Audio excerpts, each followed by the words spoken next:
Hi friends, welcome to Vijaya videos. ఈరోజు 4 రకాల ఒత్తులు ఎలా చేయాలో చూపిస్తానండి. చాలా ఈజీగా ఫాస్ట్గా గుమ్మడికాయ ఒత్తి, శివలింగం ఒత్తి, రుద్రవత్తి, పువ్వు ఒత్తులు ఎలా చేయాలో ఇప్పుడు చూద్దాం. ముందుగా వేటిగా గుమ్మడికాయ ఒత్తి, టెంకాయ ఒత్తి ఎలా చేయాలో చూపిస్తున్నాను. దానికోసం ఇలా పత్తిని దారంగా తీసుకోవాలి. చేతికి పాలు అద్దుకుంటూ తీస్తే చాలా ఈజీగా వచ్చేస్తుందండి దారం పోగులు. ఇలా దారం పోగు చేసుకున్న దాన్ని ఏలికి ఈ విధంగా చుట్టుకోవాలండి. ఒక చుట్టు చుడితే 2 ఒత్తులు అవుతాయి. కింద ఒకటి మీద ఒకటి. నేను ఇలా 150 చుట్లు చుట్టుకుంటున్నాండి. అప్పుడు 300 ఒత్తులు అవుతాయి. ఇలా 300 చుట్టుకున్నాక దీంట్లో ఇప్పుడు కుంభ ఒత్తి పెట్టుకోవాలండి. చిన్నగా మళ్ళీ కొంచెం పత్తి తీసుకుని దాన్ని ఈ విధంగా కుంభవత్తి లాగా చేసుకోవాలి. దీన్ని పువ్వొత్తి అంటారు కొంతమంది అండి. ఇలా చేతికి పాలు అద్దుకుంటే బాగా కాడలాగా వస్తుంది. ఇలా లోపల నుండి వీడియోలో చూస్తున్నట్టు పైకి ఈ విధంగా ఒత్తి లాగాలండి. అప్పుడు బాగా వస్తుంది. పైకి తీసుకున్నాక దానికి కాస్త పత్తి తీసుకొని మళ్ళీ కాడకు నలుపుకోవాలండి. అప్పుడు కాడ బాగా లావుగా వస్తుంది దీపం వెలిగించడానికి. ఇలా 300 చుట్టుకున్నాక దీనికి మిగిలిన 65 చుట్టుకోవాలండి. మళ్ళీ ఒక పోగు తీసుకొని ఈ విధంగా రౌండ్గా చుట్టుకోవాలండి. ఇలా చుట్టుకుంటూ ఉండాలి. ఒక పోగు తీసుకొని కింద నుండి మీదకి ఒక ఒత్తి అవుతుందండి. ఈ విధంగా ఎంచుకుంటూ మిగిలిన 65 చుట్లు చుట్టుకోవాలండి. ఇలా గుమ్మడికాయ సైజులో వస్తుంది చూడండి. ఈ విధంగా క్రాస్గా కానీ అడ్డంగా కానీ మొత్తం రౌండ్గా ఎలా కావాలంటే అలా చుట్టుకుంటూ ఉండాలండి. మధ్యలో పోగు ఏమన్నా ఊడిపోయినా కూడా దాన్ని మళ్ళీ తిప్పుకుంటూ ఈ విధంగా చుట్టుకోవాలి. ఇవి 365 ఒత్తులదే అవుతుందండి. ఇది పౌర్ణమికి వెలిగించవచ్చు, సోమవారం వెలిగించవచ్చు, తులసి చెట్టు దగ్గర, శివాలయంలో ఎక్కడైనా వెలిగించుకోవచ్చండి ఈ గుమ్మడికాయ ఒత్తిని. ఇలా పోగులన్నీ చుట్టుకున్నాక అడుగునున్న కొసని కాస్త చేతోటి ఒత్తుకుంటే ఆ పోగు కూడా బాగా కలిసిపోతుందండి. వెరైటీగా గుమ్మడికాయ ఒత్తి రెడీ అండి. దీన్ని కొబ్బరికాయ ఒత్తి కూడా అంటారు. మీకు ఈ వీడియో నచ్చితే ప్లీజ్ లైక్ చేయండి. అలాగే శివలింగం ఒత్తి ఎలా చేయాలో చూపిస్తున్నాండి. దానికోసం పత్తి నుండి ఇలా ముందే పోగు పోసుకున్నా అండి. ఇలా 4 వేళ్ళకి కలుపుకొని 33 సార్లు చుట్టుకోవాలండి.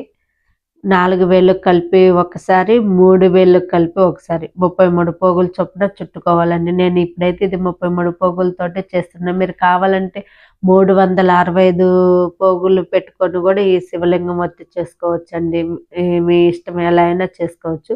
4 వేళ్ళకి కలిపి ఈ విధంగా 33 పోగులు చేసుకున్న తర్వాత 3 వేళ్ళకు కలిపి 33 పోగులు చేసుకోవాలి. ఇలా చేసుకుని ఇప్పుడు ఇలా 2 సార్లు కూడా 33 పోగులు చొప్పున చేసుకోవాలండి. ఈ విధంగా చేసుకుని ఇప్పుడు చూపిస్తుండండి. ఇలా చిన్నదొకటి పెద్దదొకటి 2 చేసుకున్నాను. 2 కూడా 33 పోగులు చొప్పునే చుట్టుకున్నాను. ఇప్పుడు పెద్దది దాంట్లో చిన్నది పెట్టి ఇలా ప్లస్ లాగా పెట్టి ఇప్పుడు శివలింగం లాగా చేసుకోవడం అండి. ఇంకొకసారి కూడా చూపిస్తుంది. ఇలా కిందని ఇంకా పెట్టి మధ్యలో వేలు ఉంచుకొని ఈ గ్యాప్లో నుంచి పత్తిని పెట్టేసి లాగేసుకోవడం అండి. వీడియోలో చూస్తుంటే మీకు క్లియర్గా అర్థమవుతుంది. ఈ విధంగా లాగేసుకున్నాం అనుకో చాలా ఈజీగా శివలింగం ఒత్తి రెడీ అండి. మీరు 2 ఒకే సైజులో చేసుకుంటే ముడేసుకునేటప్పుడు కాస్త కష్టంగా అనిపిస్తుంది. అందుకని ఒకటి పెద్దగా ఒకటి చిన్నగా ఈ విధంగా 2 చేసుకున్నారనుకో ఈజీగా ముడి వేసుకొని శివలింగం ఒత్తి తయారు చేసుకోవచ్చండి. నా ఛానల్లో చాలా రకాల వెరైటీస్ ఒత్తులు ఉన్నాయండి. ఒకసారి చూడండి. పైదేమో శివలింగం, కిందేమో పానపట్టం, అంటే శివ పార్వతులకి సింబాలిక్గా ఈ ఒత్తి కూడా చేసి వెలిగిస్తుంటారండి. అలాగే కార్తీక మాసంలో గుడికి దీపాలు వెలిగించే వాళ్ళు బ్యాగ్ ఎలా సర్దుకోవాలో వీడియో చేసి పెట్టానండి. ఒకసారి ప్లేలిస్ట్ చెక్ చేయండి. ఈ వీడియో నచ్చితే లైక్ చేయండి.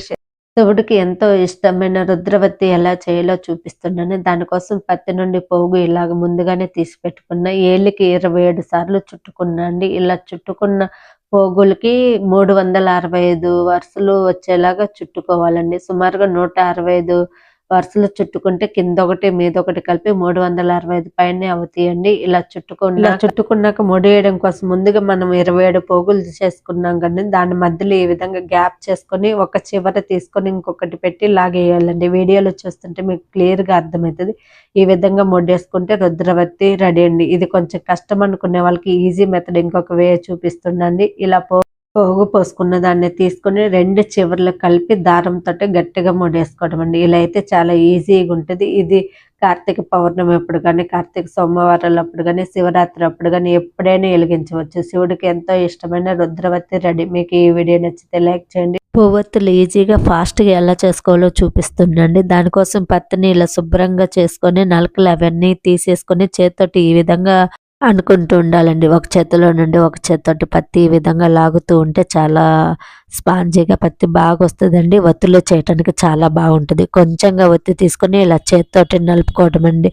కాడ కాస్త పెద్దగుండేలాగా ఒత్తులు చేసుకోవాలి. అప్పుడు చాలా బాగుంటాయి ఈ పువ్వొత్తులు. కాడలు కాస్త పెద్దగా చేయటానికి చేతికి రఫ్‌గా లేకుండా ఉండటానికి చేతికి కాస్త వెన్న గాని, విభూది గాని రాసుకుంటే చేయి రఫ్‌గా లేకుండా చాలా బాగా వస్తాయండి. ఈ విధంగా రౌండ్‌గా చేసుకొని పైన కాడ చేసుకోవడం. ఇలా ఎన్ని కావాలంటే అన్ని ఒత్తులు చేసుకొని నువ్వుల నూనెతో గాని, లేదా ఆవు నెయ్యితో గాని నానబెట్టుకొని ఈ పువ్వొత్తులు వెలిగించొచ్చు. ఇది విష్ణు ఆలయంలో అయినా, శివాలయంలో అయినా వెలిగించవచ్చు.